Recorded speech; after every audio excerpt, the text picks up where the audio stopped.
a bride with Indiana boys on an Indiana night.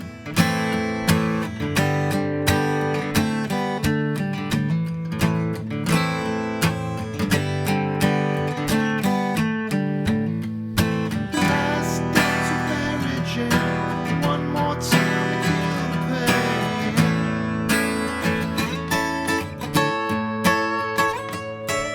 I feel summer creeping in and I'm tired of this town again.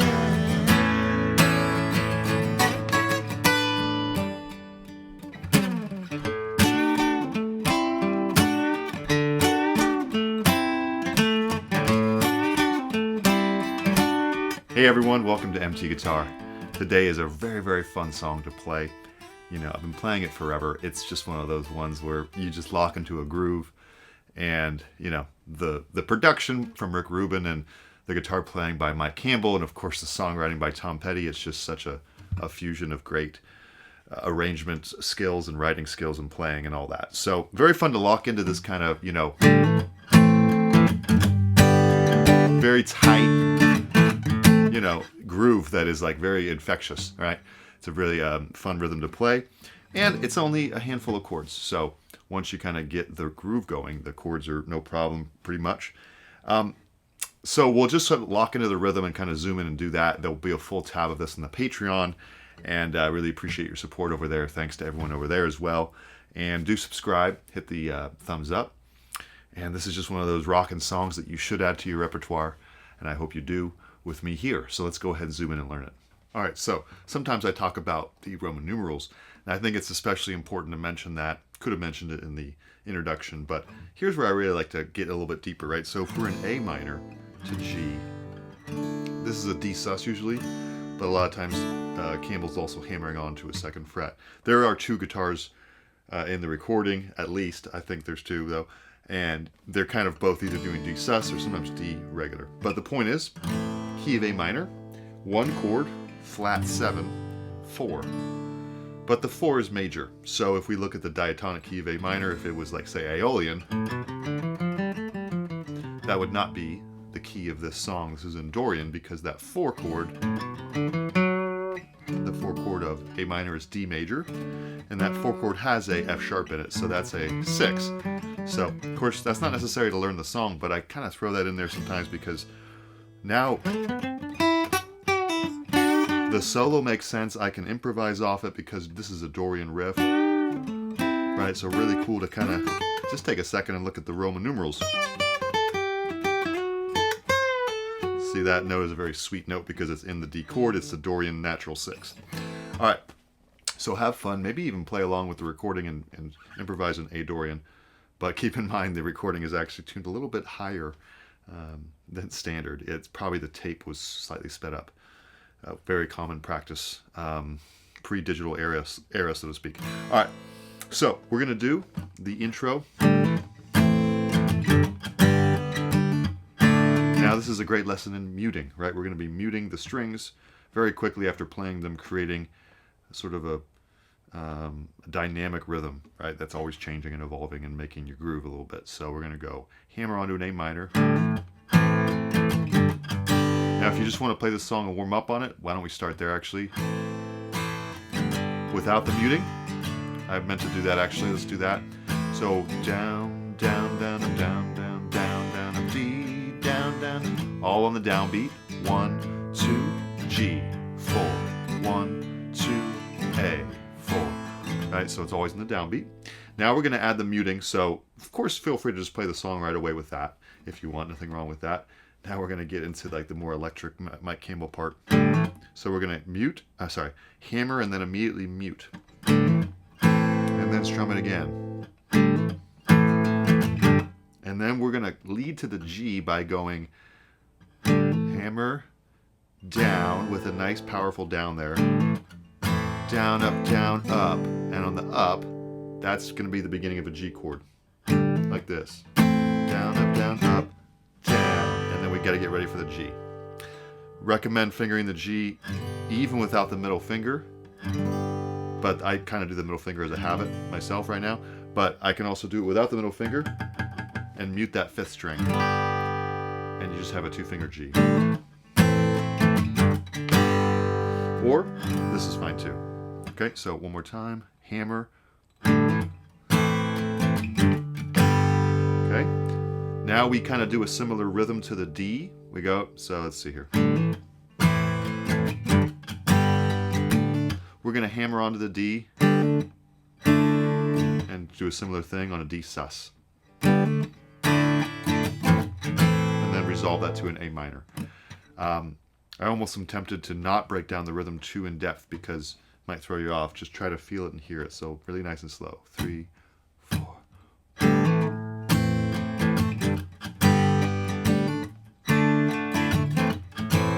Again.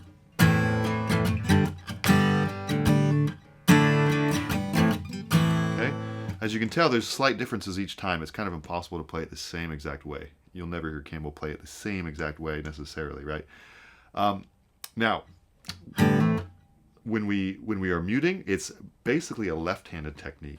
If I just lift and then kind of at the same time fold the fingers over and place my right hand on the strings, I'm pretty much muting everything, and it's a double redundancy, you know, or just a redundancy. So, see that? So, very nice technique to be able to do. Creates a lot of dynamic interest in the rhythm. Okay, again. This time, the second time, he adds a G for an A minor 7. Okay, so again, second time. Now, as soon as that happens, the band kicks in. And a very interesting thing happens when the band kicks in. The rhythm straightens out a bit and goes boom, boom, boom, boom, meaning palm muting sort of bass strings for 2 strums, except for the A minor actually, because it's more of a hammer. But just in general, for the 4 chords, there's a lot of bass, bass, down, down, up, bass, bass. So with the A minor, we do a hammer. And then the rest are kind of bass, bass, down, down, up. But I can always throw hammer if I want to, but I don't need to. So that really takes over, and the more active approach is sort of saved for not necessarily when Tom is singing. So you have 2 modes. You have the intro mode and then the verse mode, although that rhythmic tight bass pattern actually happens before the verse even starts, but it's the second half of the intro, right? So let's run the entire intro and then kind of keep grooving for the verse, and then we'll get to the chorus. 3, 4.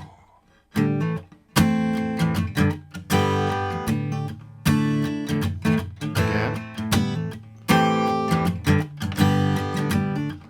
Now we're going to get into verse mode.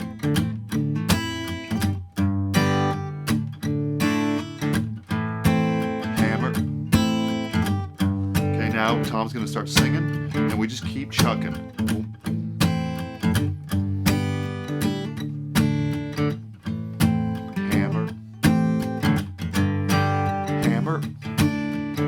No hammer. See that? Just keeping time, nice and tight. Here's the chorus. Let's just go to it. Because I think you get the idea. We're going to cover a couple more solo things over the verse, but I want to get to the chorus so you can play this song if you're not interested in every little part, right? So the chorus, I recommend a rake. I wouldn't say it's absolutely in the recording every time. But I do think the very first time it is. So I'm kind of viewing that as the most important time in my ear because I remember it. But you don't have to do it every time. But we're just going to rake up the strings, or you could just strum a regular E minor. And then kind of keep that down, down, down, down, up, down, up, down, down, down, up, going. Which is basically mimicking a drum part. If you really think about these strumming patterns, a lot of times we're kind of like the bass, bass, snare, bass, snare, bass, hi-hat, snare. You know, very often it's happening, especially with a groovy band like the Heartbreakers. We're really in sync with each other. So it's E minor to A major. All right, now we get to some tasty fills. So one more time in the E minor. 3, 4. Last stage. A major. Didn't even mention this in the intro either, but you have these beautiful triads moving up. So last last dance with Mary Jane. On the A, let's count it out. 1, 2, 3. After 3 beats, we go up to an A triad here, 6, 5, 5. 1, 2, 3, 4. Now we go up to a higher triad. And then you can do a triad here, but it's kind of uncomfortable, so I'm just doing a dyad, right? A 2-note voicing, but I think that's what Campbell's doing as well. So it's from here, 6, 5, 5, to 9, 10, 9. I'm muting the D string and strumming the A bass. That's optional. You can just play only the top 3 strings. And then finally going up to 14 and 12. Kind of hard to mute everything, so more so just isolating these 2 strings. So it would be like, oh, sorry, A,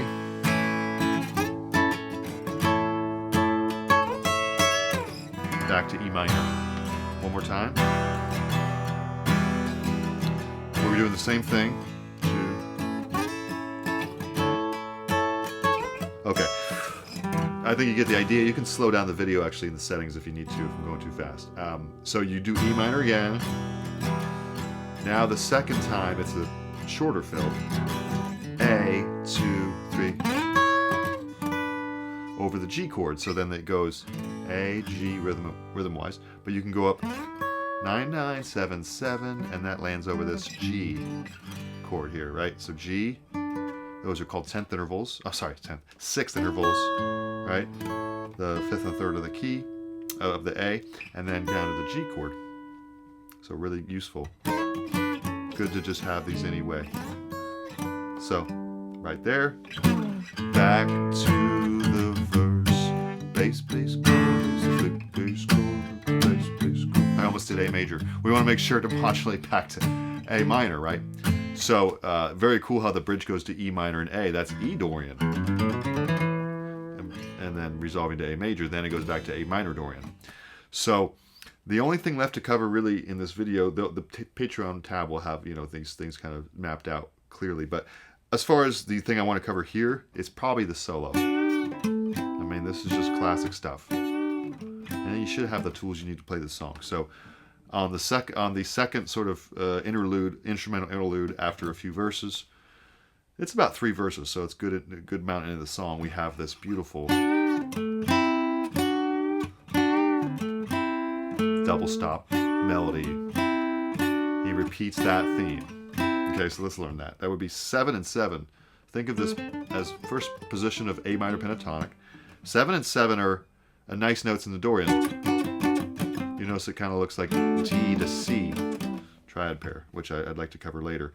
But you know, you just go into these songs and you'll find these great techniques. So we bend it, you know, just a teeny bit because it's acoustic, and even electric, it's not that big of a bend. And then either pull off or pick. Let me think. Yeah, I'm pulling off. Pull off to 5, 5, 7, 4th string, back to 5 and 5, bend that 7 and 7. So it's like. One more time. Notice I'm muting after I bend up. So it's like,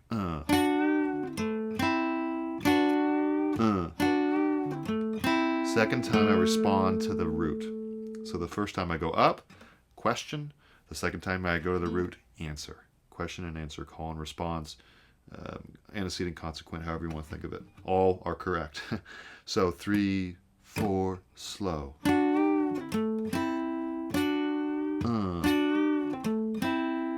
Repeat. Answer it. Now the solo does go on. Something like this. I'll have it written out.